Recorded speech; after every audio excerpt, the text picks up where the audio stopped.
Հիսուսը հաղթեց անապատը։ Սուրբ Հոգին զորացրեց նրան։ Ուզում եմ քեզ ասել, եթե դու էլ անցնում ես քո անապատով, իմացիր, եթե վարվես Հիսուսի պես, եթե հավիտենական բաները չփոխանակես, տեղի չտաս, կոմպրոմիսի չգնաս, ժամանակավորի հետ, երկրայինի հետ, աշխարհայինի հետ, ոնց որ Հիսուսը հոգով զորացած դուրս եկավ, եւ նա հաղթանակ ունեցավ սատանայի նկատմամբ,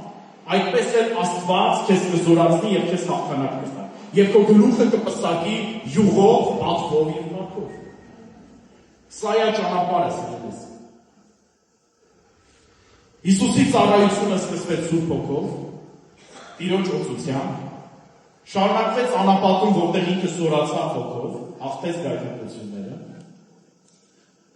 եւ այնուհետեւ նա ունեցավ եւս էլի դժվար մի ընթացք, որը Գեթսեմանի պարտեզում էր։